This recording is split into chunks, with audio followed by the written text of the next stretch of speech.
snakes are coming too? All the crawls, all the slithers.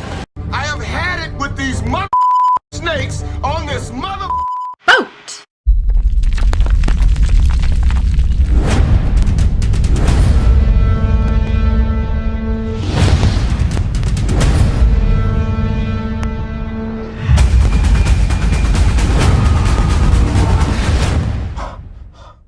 So often I hear how Hollywood's out of ideas, there's nothing fresh, new, original. You want original? Fine. Here it is.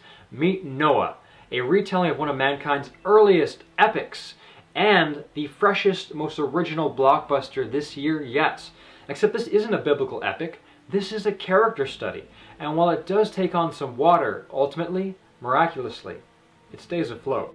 So if this film flops, it's on you guys. Are you not entertained? Darren Aronofsky's Earth is a wildly fascinating, stunningly beautiful world of Mad Max meets the Lord of the Rings. Mankind has taken dominance of the Earth, but he's forgotten his commandment to replenish it. And as the movie shows in opening narration, humanity has left it a barren husk riddled with tree stumps and makeshift industry. Rip them all down. Pretty much. Man corrupted his world and filled it with violence. So we must be destroyed. But amidst this harsh bronze punk, if that's not a word it is now, world stands one man.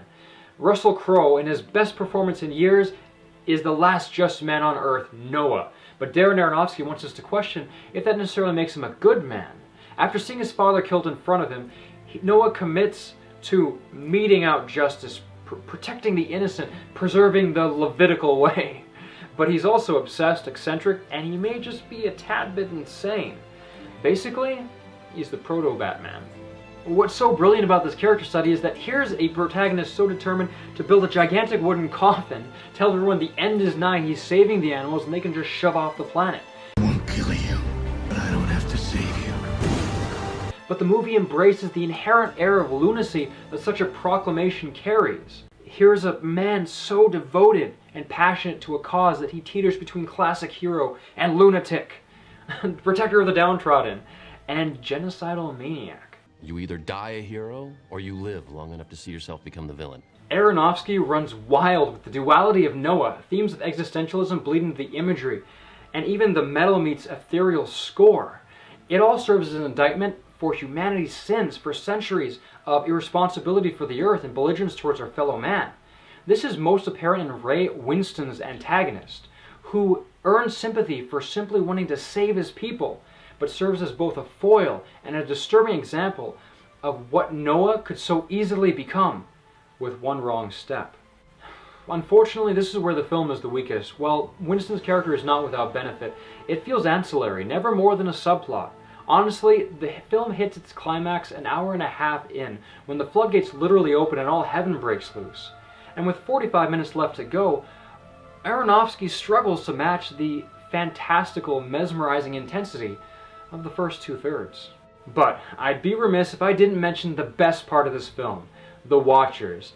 Fallen angels trapped in bodies of stone, these tall, six-armed stone giants are fascinatingly creative CG constructs. Their story is tragic, human, and these benevolent beings lay some serious beatdown. Pretty much. It's my favorite part of the whole film. Noah is strongest when it paints broad strokes with both the philosophical and the fantastical. Noah is never directly spoken to by the creator. Even when geysers burst forth from the earth, fallen angels wage war, fire shoots from swords, and trees grow straight out of the ground. Even then, Noah still questions, in his conviction, whether or not what he is doing is just and right. And it is in this pattern of grandiosity culminating in denouements of quiet, reflective humanity that we ourselves question our role in life and mankind's responsibility. At one point, Noah, defeated and drunken, face in the sand, questioning whether he failed, whether he broke, whether what he did was right, what the point of it all was, is reminded. He gave you the choice to choose better, the choice to choose love. And that is Noah's challenge as the waters recede, and ours as the credits roll.